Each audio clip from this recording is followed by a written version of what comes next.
अस्सलामुअलैकुम मेरे अजीज हमवतनों, वेलकम टू दी मास्टर हर रोज। उज़्बेकिस्तान क्या है? उज़्बेकिस्तान एक लैंड लॉक कंट्री है जिसको कोई समुंदर नहीं लगता। इसको क्या है, पाकिस्तान के जरिए एक रेल नेटवर्क के जरिए जोड़ा जाना है। जो इसकी मीटिंग है वो फाइनल हो चुकी है, रोड मैप तैयार हो चुका है। पाकिस्तान ने उज़्बेकिस्तान को अब जोड़ने का जो मंसूबा है वो बना लिया। अब क्या है, जो मुल्क के ट्रेडर्स हैं, जो इन्वेस्टर हैं, वो बहुत ज्यादा खुश हैं क्योंकि पाकिस्तान का ये जो मंसूबा है बहुत बड़ा है। इसके जरिए पाकिस्तान की ट्रेड सेंट्रल एशिया के साथ बहुत अच्छे तरीके से होगी और पाकिस्तान की इकोनॉमी को बूस्ट होगा। आपको मैं इस डिटेल वीडियो में बताऊंगा ये रूट कहां से गुजरेगा, कैसे पाकिस्तान का इससे फायदा होगा और पाकिस्तान इससे कैसे पैसे कमाएगा। असल में मामला क्या है, अफगानिस्तान हमारा हमसाया मुल्क है, ये एक क्या है, लैंड लॉक कंट्री है, इसको कोई समुंदर नहीं लगता। उसी तरह उज़्बेकिस्तान भी एक लैंड लॉक कंट्री है, इसको भी कोई समुंदर नहीं लगता।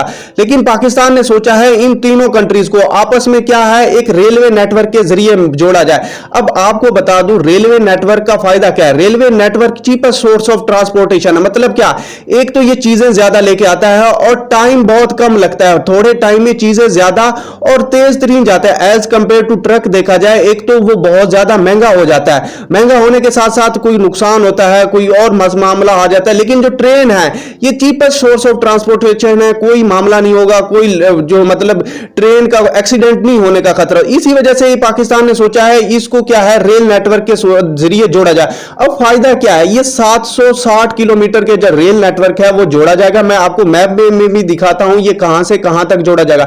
अब फायदा एक और है, जो 40% किराया है इसके जरिए वो कम हो जाएगा। मतलब अगर 100 रुपए में चीज जा रही है तो फिर वो अब 60 रुपए में जाएगी, क्योंकि जो चीज है वो जाना तेज हो जाएगी और सस्ती हो जाएंगी और 5 दिनों का जो टाइम है वो बच जाएगा। मतलब 5 दिन पहले चीजें पहुंच जाएगा। ये है फायदा पाकिस्तान के लिए। इसी वजह से पाकिस्तान ने सोचा है इन तीनों कंट्रीज को क्या है, एक रेल नेटवर्क के जरिए जोड़ा जाए। और ये इसके जो बहुत सारे जो सिग्नेचर हैं, जो MOU हैं वो साइन हो चुके हैं। और ये इसको क्या है, उज़्बेकिस्तान पाकिस्तान जो रेलवे प्रोजेक्ट का नाम दिया गया। असल में मामला क्या, फायदे दो हैं। पाकिस्तान की चीजें ग्वादर से होकर या कराची से होकर जो मिडल ईस्ट से होती हुई यूरोप में जाती हैं। अब दो मामले हैं, एक तो जियोपॉलिटिक्स क्या है, चेंज होते रहते हैं। जियोपॉलिटिक्स मतलब कल में जिबूती का यहां ब्लॉकेड हो सकता है तो मतलब पाकिस्तान की एक्सपोर्ट नहीं जा सकी। एक तो इस चीज से पाकिस्तान ने लैंड रूट को तरजीह दी कि पाकिस्तान को उज़्बेकिस्तान के साथ जोड़ा जाए, इससे फायदा है पाकिस्तान का और कोई नहीं है। दूसरी जो पायरेसी होती है, मतलब चोरी, पायरेसी वो होती है जो समुद्री पायरेसी है, समुद्री डाकू होते हैं, पाकिस्तान की चीजें लूट लेते हैं या कोई इस तरह का मामला हो जाता है इंटरनेशनल वाटर में, इससे बच गया पाकिस्तान। तो पाकिस्तान ने कहा है इसको लैंड रूट के जरिए जोड़ा जाए सेंट्रल एशिया को। इवन के ये तो एक लैंड लॉक कंट्री है, एक दफा हम रेलवे लाइन बना लें कि तो इनकी जो सी कोई नहीं लगता, तो ये पाकिस्तान से ट्रेड करना शुरू कर देंगे। पाकिस्तान का जो सी पैक है उससे ट्रेड करना जाए। अब मैं आपको दिखाता हूं जो इसका लैंड रूट है। ये जो उज़्बेकिस्तान ये एक सेंट्रल एशियन कंट्री है, इसका जो शहर छोटा सा तरमेज को क्या है, ये बिल्कुल अफगानिस्तान के बॉर्डर के साथ है। ये सारा उज़्बेकिस्तान है। इसको सबसे पहले क्या मजार शरीफ से जोड़ा जाएगा, उसके बाद ये क्या पारा चनार जो कुरम डिस्ट्रिक्ट है या कुरम जो क्रॉसिंग पॉइंट है, यहां क्या पाकिस्तान जो की बॉर्डर ट्रेड होती है अफगानिस्तान के साथ, यहां क्या है खरलाची जो क्रॉसिंग बॉर्डर पॉइंट है, खरलाची क्रॉसिंग बॉर्डर पॉइंट। पहले मैंने एक डिटेल से वीडियो बनाई थी, पाकिस्तान ने खरलाची को जोड़ना है पाकिस्तान के सवात और थल डिस्ट्रिक्ट जो तहसील है हंगो की, इनके साथ एक रेलवे लाइन है 158 किलोमीटर की, इन दोनों के साथ जोड़ के पाकिस्तान ने ट्रेड अफगानिस्तान के साथ शुरू किया। अब क्या है, तरमेज से होती हुई यहां है लोगर के जरिए यहां से जोड़ना है खरलाची क्रॉसिंग पॉइंट है जो बॉर्डर है। और आगे से पाकिस्तान का ये जो रेलवे नेटवर्क है पिशावर, इस्लामाबाद, लाहौर, सरगोदा, मुल्तान, ये सारे आपस में जुड़ रहे हैं। अब इससे क्या है, पूरे पाकिस्तान में ट्रेड होगी और मुल्तान से पता है आपका ML1 जाता है कराची तक। ये सारा जो ट्रेड है इससे जो है होगी सेंट्रल एशिया तक। अब क्या है, सी पैक से चीजें होंगी कि उज़्बेकिस्तान सेंट्रल एशिया अफगानिस्तान में जा रही है, मतलब पाकिस्तान इस ट्रेड रूट से क्या पैसे कमाएगा। अब फायदे क्या है, फायदे में आपको बताता हूं बहुत ज्यादा फायदे हैं।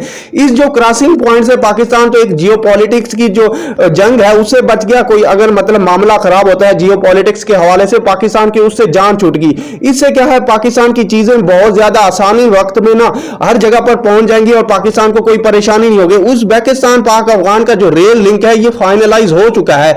इससे क्या है, पाकिस्तान की जो ट्रेड है वो बहुत ही जल्दी पहुंचा करेगी। इससे क्या है, एक तो कल्चरल एक्सचेंज होगा दोनों कंट्रीज के दरमियान, अफगानिस्तान में भी और और उज़्बेकिस्तान में। आपको बता दूं ये सारे कंट्रीज मुस्लिम्स कंट्रीज हैं और क्या है कंस्ट्रक्शंस के मामले में क्या है जो बहुत बड़ी डेवलपमेंट होगी दोनों कंट्रीज के दरमियान, और सर्विसेज लॉजिस्टिक, इससे क्या है लोगों को बहुत ज्यादा रोजगार मिलेगा, नौकरियां मिलेंगी, जो लोकल वर्कर्स हैं उनको बहुत ज्यादा जॉब्स मिलेंगी। और बात कीजिए टेक्निकल असिस्टेंस की, जो टेक्निकल असिस्टेंस है एजुकेशन का फ्लो होगा इन तीनों कंट्रीज के दरमियान। और बात करें पाकिस्तान जो एनर्जी मंगवाता है सेंट्रल एशिया से, मतलब गैस हो गया या अफगानिस्तान से कोल मंगवा रहा है, तो पाकिस्तान में यह सस्ता तरीन पहुंचेगा। इस रेल नेटवर्क के जरिए पाकिस्तान को चीजें जो सस्ती पहुंचेगी तो पाकिस्तान क्या है पावर जनरेशन सस्ती करेगा। इससे जो एनर्जी ट्रांसपोर्टेशन है या ऑयल है या गैस है तो पाकिस्तान में सस्ता है। यह है पाकिस्तान के फायदे। आप क्या सोच सकते हैं इस जो रेलवे लाइन मंसूबे के? की watching, stay tuned with us. मैं अल्लाह हाफिज।